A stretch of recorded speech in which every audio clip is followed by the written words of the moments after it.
各位弟兄姐妹，大家平安。我们要来开始今天历代志下的第26天共读。我们要请家珍姐妹来带领我们大家做开始的祷告。好，我们现在一起祷告。亲爱的主，我们向你来祷告，求主帮助我们有一个顺服你的心。众弟兄姐妹们安静在你的面前共读圣经，谦卑的来寻求你，跟随你，相信上帝会透过圣经来向我们的心说话，进而改变我们的生命及我们的生活。我们要等候你的应许，我们要来到你的面前，渴慕你的应许。我们有信心，相信你必定会成就，让我们心中有盼望，盼望等候你的荣耀。奉耶稣基督的名祷告，阿们。阿们。好，谢谢家珍。那我们昨天讲到了是历代志下的约阿施王啊，约阿施名字的意思就是上帝的赏赐。那我们在昨天看到约阿施，好，他也是让人非常的遗憾，就是他有很好的开始，好，那但是他却没有好好的对待对他有恩的耶和耶大，所以我们昨天的经文当中看到约阿施他在晚年的时候，他遭到背叛，以至于他的臣仆也起来背叛他，相信也是对他的不满，以及约阿施他对于这个耶和耶大的儿子这个撒迦利亚先知的这个用石头来打死他。今天我们要继续来看到是约阿施的儿子亚玛谢王。亚玛谢王他这个名字的意思呢，就是耶和华是强有力，是坚固的，所以这也是这个亚玛谢约阿施对这个儿子的期待。那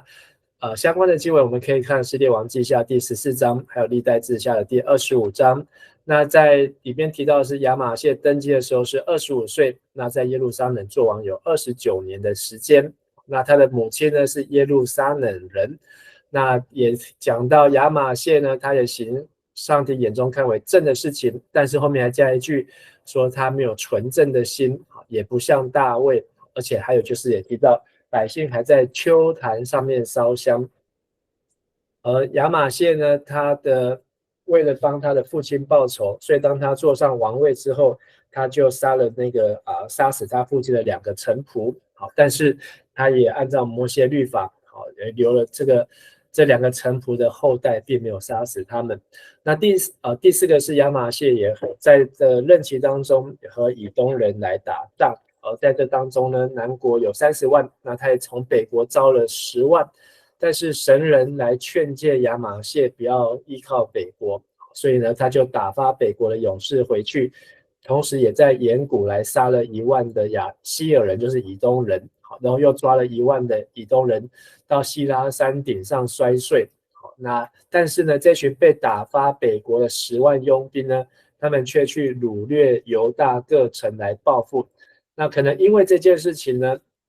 让亚玛谢对上帝有一些的 complain， 甚至他还从希勒，就是把以东的神带回去耶路撒冷叩拜。上帝又派了先知来责备亚玛谢，亚玛谢他不听劝诫，还恐吓先知，而先知也预言亚玛谢要被上帝所消灭。后来亚玛谢呢，他去为了这个事情被掳的是被北国佣兵攻打之前呢，去向北国以色列王就是约阿施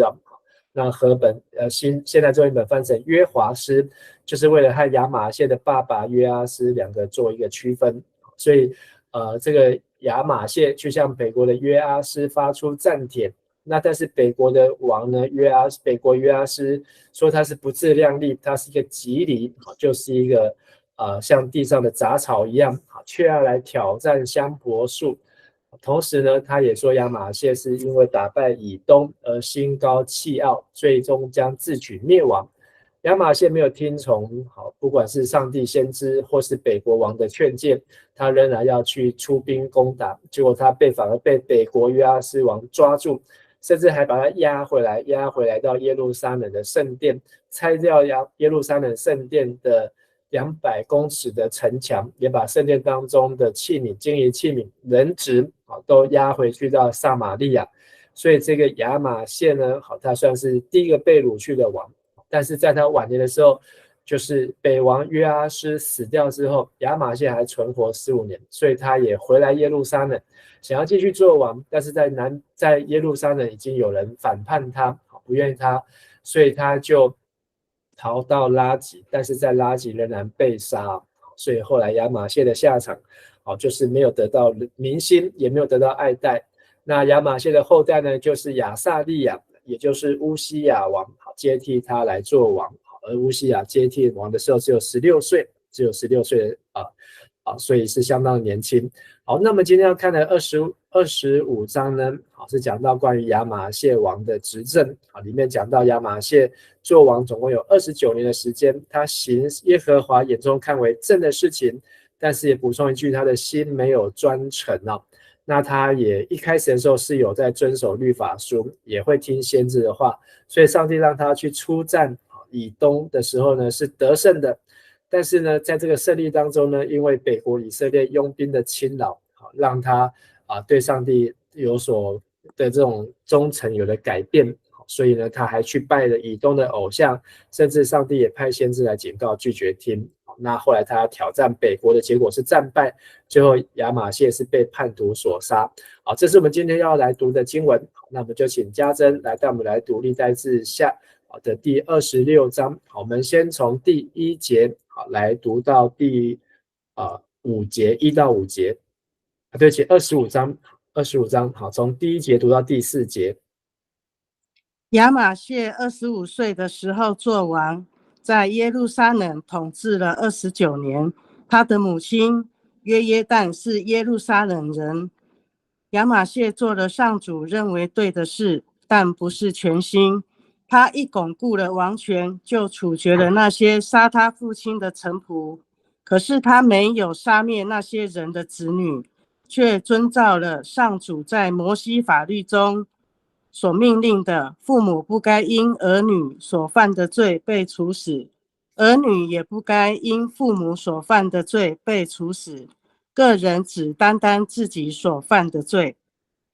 好，谢谢。那亚玛谢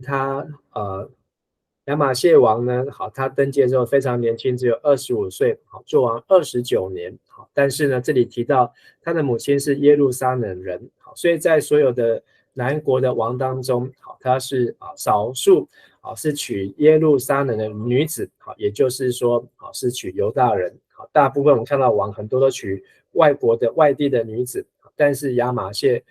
他是娶他的妈妈是耶路撒冷人，好，耶路撒冷人也是犹大的后裔，好，所以相信亚玛谢小时候也有学习圣经，所以他做了上主认为对的事情，但是没有专诚，就是没有全心就是我们等一下会看下去，到底亚玛谢缺了哪一个部分。那他一巩固完全呢，他也先为他的父亲约阿施来报仇，但是他有读圣经，所以这一段话是来自于申命记24章第16节。这是摩西的法令，不可因子杀父，也不可因父杀子，个人要为自己的罪而死。所以亚玛谢他一开始就是有来自于母亲，来自于圣经，来自于摩西的教导，他也做好神所看为对的事情。好，那么接下来看亚玛谢他所遭遇的这场战争我们请家珍带我们来读，从第5节来读到第9节，5到9节。亚玛谢王把犹大和便雅悯支族的人组织起来，根据他们所属的宗族编成为1000人一队和100人一队的队伍，每队委派官长指挥，20岁以上的男人都在内，一共有30万人。他们是精选的军队，都能上战场，善于运用枪矛和盾牌。除此以外，亚玛谢又花了约3400公斤银子，从以色列雇来10万军队。可是有一个神的人去见王，对他说：“请不要带以色列军队跟你一起上去，上主不和这些北国的人同在。你也许以为他们会帮你打仗，事实上，上帝才能决定胜负。他要使你的敌人打败你。”亚玛谢问神的人：“我已经付给他们的银子怎么办呢？神的人说，上主会赐给你更多。好，谢谢。好，那亚玛谢呢，他有按照上帝的话好来遵行。那他遇到的这次的战争是和以东的战争。好，那犹大人和以东战争很多。好，在大卫的年代，还有在之前是约沙法的年代。好，那但是呢，他就找了南国的犹大便雅悯支派。好，然后呢，总共有30万人。另外呢，他又花钱是3400公斤哦，就是100他连得。好，但是呢，这里讲到不是金子哦，是银子。好，那我们如果读过了大卫跟所罗门，就知道3400公斤的银子，在大卫那年代根本就不算什么。那时候是用黄金来算，但是到亚玛谢的时候呢，这已经3400公斤的银子，已经算是很大一笔钱。所以亚玛谢为了这个呢，这场战争的胜利，他也请北国，就是北王的约阿斯的军队雇来10万军队，30加40就有40万的军队啊。那也在之前的这些王比起来，40万军队也不算什么啊。但是呢，这个战争要开打之前，有神人无名氏不知道名字来对他说：上主不要这些北国人一起去打，你认为他们会帮你打，但是上帝才能够决胜负。上帝要使你的敌人，上帝要使你的上帝能够使人得胜，也能够使人落败啊。好，所以这句话呢，跟当初在对约沙法讲的话也很像，就是这个是在约沙法王的时候也说，胜败不在乎你们，而在乎神。而现在是约沙法的第5代，亚玛谢是约沙法的孙子的孙子第5代，也在讲一样的话。而亚玛谢呢，他也很现实的说那我已经付钱了，怎么办呢？那上帝的仆人神人也对他说，上主会赐给你更多。所以亚玛谢听了这句话呢，应该是很开心。所以呢，我们再继续读下去，第10节来读到13节。于是13节，于是亚玛谢打发雇来的军队回家，他们就恼怒犹大人，气愤愤地走了。亚玛谢提起勇气，率领军队到岩谷，在那里他杀了1万以东人，又活擒了1万人，把他们俘虏到希拉城的山崖下，从那里推下去，个个都摔得粉身碎骨。同时，亚玛谢所遣回的以色列军队，在撒玛利亚和伯和伦之间攻打犹大各城，杀了3000人，抢了许多财物。好，谢谢。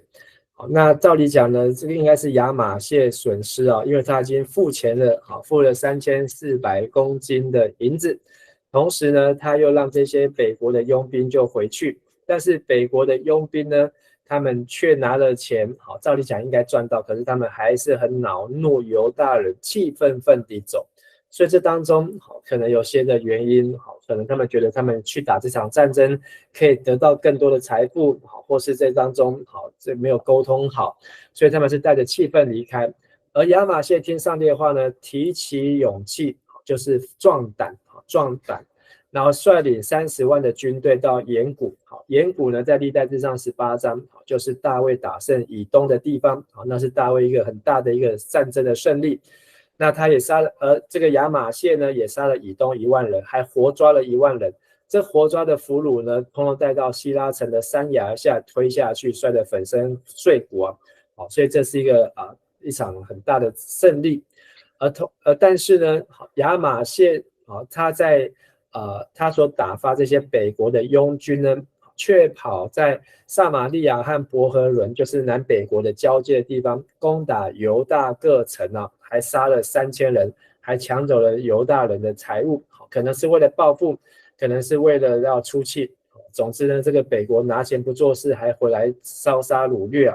是非常的卑鄙。但是呢，亚玛谢非常的生气，所以我们再来看第14节到16节，亚玛谢在这件事情之后的回应。亚玛谢打败以东人回来，把以东人的偶像也带回来供奉，向他们叩拜烧香，这事激怒了上主，所以他差遣先知去见亚玛谢，责问他说：你为什么拜这些外族神明？他们连救自己的人民脱离你的掌握都不能啊！亚玛谢插嘴说：我们没有请你当国王的顾问，住口吧，不然我把你杀了。先知在住口前又说：现在我知道上帝已经决定消灭你，因为你做了这事，又不接受我的劝告。好，谢谢。好，那前面有一位是神人，要打战以前，那个神人无名氏，好来见亚玛谢，说不要依靠北国的军队。现在打完仗回来之后，亚玛谢却做了一件事情，把以东的偶像带回来，而且还带回来供奉，而且还向他们叩拜烧香啊。所以这件事情呢，让人很不解。明明这个以东是被打败，这个神明连自己的人都没有办法保护。所以这个先知就是上帝另外又差一个无名的先知，这个有分开，前面是神人，这是先知，所以是不同人。然后责问亚玛谢，你为什么拜那些外族神明？他们连自己的人民脱离你的掌握都不能，都产出在你的这个军队底下，为什么还要去拜他们？但是呢，亚玛谢却插嘴，亚玛谢就是打断他的话，叫他说我没有请你当国王的顾问，你住口吧，不然我把你杀了。所以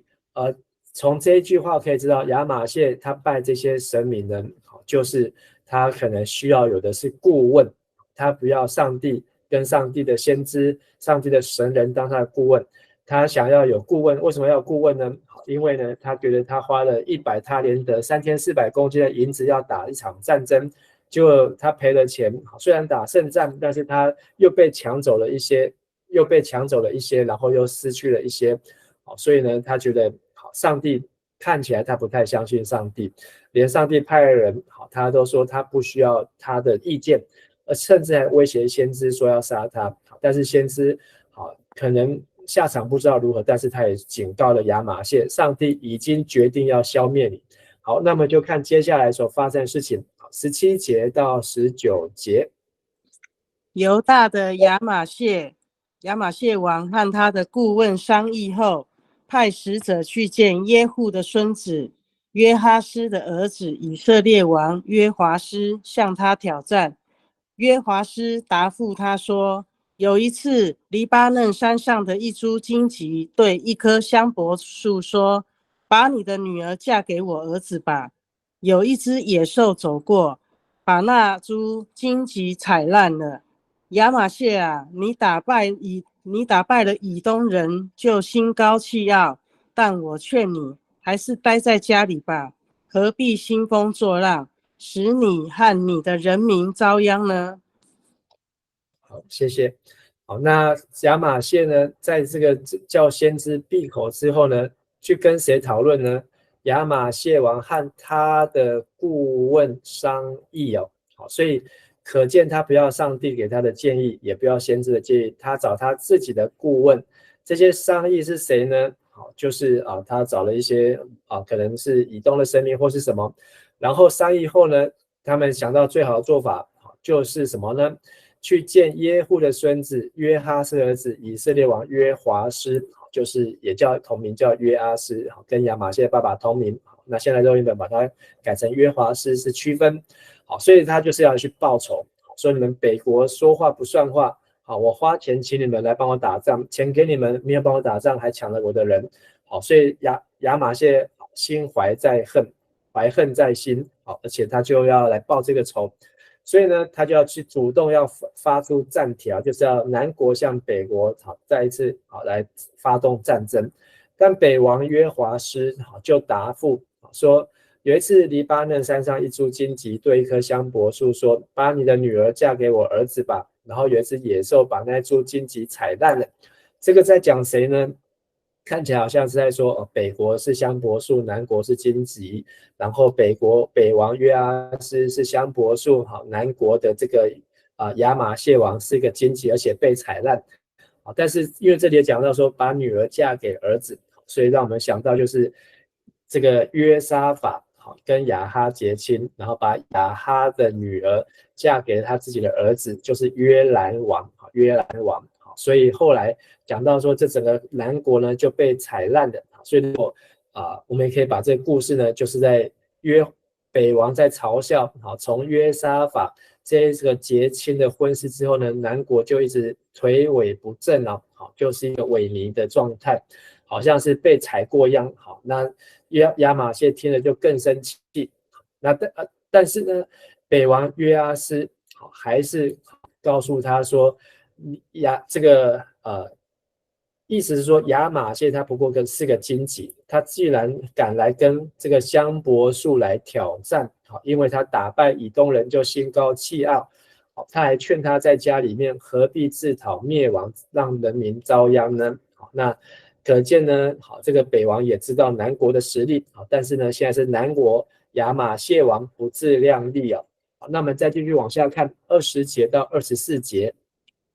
亚玛谢不听，这是上帝定义要亚玛谢被击败，因为他拜以东人的偶像。于是以色列王约华斯在犹大的伯示麦跟犹大王亚玛谢对峙打了起来，犹大军队打败了，所有兵士都逃回家去。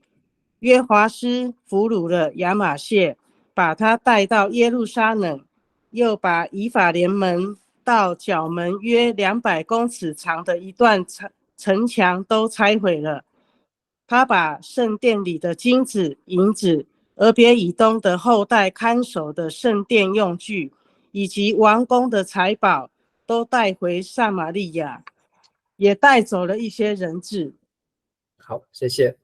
那所以这个事情已经在外人来看是很明显，但是亚玛谢的一心就是想要为了他失去的那100他连的银子，100他连得的银子就是3400公斤的银子，一直心怀不平。即便上帝告诉他失去了，上帝会给他更多，但是他一直想要把他要回来，以至于他现在发动这场战争。结果这场战争呢，果然是被击败。那不只是上帝帮助他，连不仅是他自己去挑战，还包括他因为拜了以东人的偶像。那他们打的地方呢，就是在伯示麦。伯示麦这个地方呢，就是当初大卫要迎接约柜约柜从非利士人回来的时候，就是来到了伯示麦这个地方。所以这个名字又再次出现。然后呢，后面又讲到有南国被打败之后，约华斯北王的约华斯俘虏了南国的亚玛谢，然后呢还把他押回去耶路撒冷，还拆掉了以法莲门到角门约200公尺的城墙。那这个以法莲门呢是在靠南转角的地方。那角门呢应该是这个鱼门，就是这一段从以法莲门到鱼门的这一段，大概200公尺。因为这个是北边的，那他们北王就是在北边，所以意思就是说他们北王以后要来的地方不能有盖城墙，要让他通行无阻。所以呢拆掉那一段城墙，然后呢又押着南国的王到圣殿里面的金子银子，然后出现了俄别以东后代看守的圣殿用具。好，那俄别以东后代看守是什么呢？好，那我们从历代志上26章就可以看到，那时候俄别以东看守了很多东西。那但是还有我们也知道，俄别以东有约柜曾经停在他家3个月。那所以也有人认为这个时候呢，就是约柜被掳去的时候，但是没有讲清楚写明白。但是呢，这次是由南国的一个大失败，就是连王都被抓走，然后还从抓走又押着回来，押回来之后呢，还把他又带回去撒玛利亚，带到北国的首都，也带走了人质，包括这个王亚玛谢。所以呢，这就是亚玛谢他的下场。一开始他还是因为他的妈妈是耶路撒冷人，他还按照上帝的律法来遵行，来报复那些杀害他父亲的人，但是却没有想到，为了他失去了一个3400公斤的银子，那他跟上帝之间的关系呢就搞僵了，甚至他还去拜了以东的神来当他的顾问，甚至当神还差遣他的先知仆人去警告的时候呢，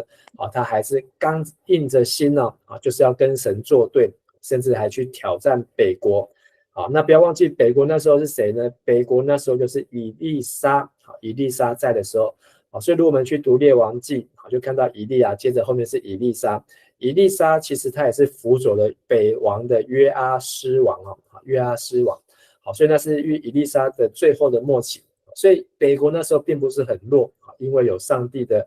仆人约阿施在辅佐，所以这是南国他自不量力，也是亚玛谢他的自不量力的地方。好，那我们再读最后的几节25节到28节。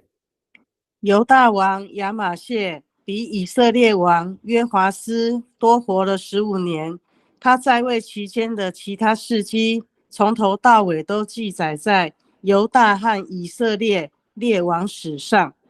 从他背叛上主那时候起，在耶路撒冷就有人要谋害他，最后他逃到拉吉城，但仇敌跟踪他到那里，把他杀了。有人用马把他的尸体驮回耶路撒冷，葬在大卫城王室的坟墓里。好，谢谢。